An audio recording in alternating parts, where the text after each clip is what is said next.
Today I'd like to teach you about the incredible art of Reggie Laurent. Reggie Laurent is a contemporary abstract artist. Contemporary means he's still alive and creating art today. He is also an abstract artist.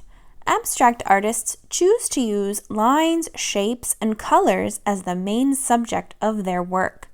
Reggie Laurent uses tons of shapes in his work, from geometric shapes to organic shapes. Geometric shapes are the kinds of shapes you might learn about in math class. Squares, circles, rectangles, triangles are all geometric shapes.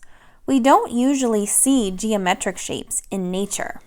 Organic shapes, on the other hand, are shapes that are influenced from nature.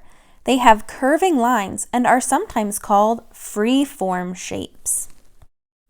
Reggie Laurent paints his shapes so that they almost fit together like a puzzle.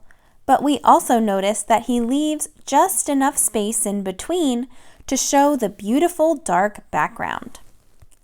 I don't know about you, but I absolutely love Reggie Laurent's art.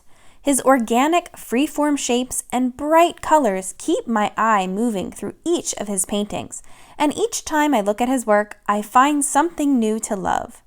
Reggie creates his art using paints, but for our project, we'll be making a collage. A collage is when an artist uses paper, glue, and scissors to create their art. To get started, I'm going right in with my scissors to cut some organic shapes. Remember, organic shapes are free-form shapes with irregular curving edges. The edges are flowing and curving and remind us of things found in nature, like seaweed, octopus tentacles, leaves, puddles, water, or pebbles, things like that. When I'm cutting, I am just letting my scissors and my hand do all the work. I'm not thinking too much about how my shapes are going to turn out, and I'm not worried about making them look perfect. In fact, they shouldn't be perfect because they are organic. They should look natural. So I'm just letting my hand do its own natural thing while I'm cutting. As I cut with one hand, I turn my paper with my other hand first in one direction, then in another direction to create those flowing irregular edges. I'm just going to keep cutting my entire piece of white paper until it's all gone and I have a pile of organic shapes. After I cut out all of my shapes, the next step is to arrange them on another piece of paper and glue them down. In the classroom, we're going to be using black paper because Reggie Laurent's shapes are painted on a black background. If you don't have black paper, you can substitute any color paper that you do have. You can even use white paper or lined paper. Here, I'm going to start arranging my shapes in an interesting way. Reggie Laurent's shapes fit together almost like a puzzle, so I'm going to try to do that too. I'm looking for edges and curves that match and fit together somehow. Once I have all my shapes organized, then it's time to glue them down.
The next part is all about coloring the shapes and adding creative designs to them, as well as adding line designs in between the shapes.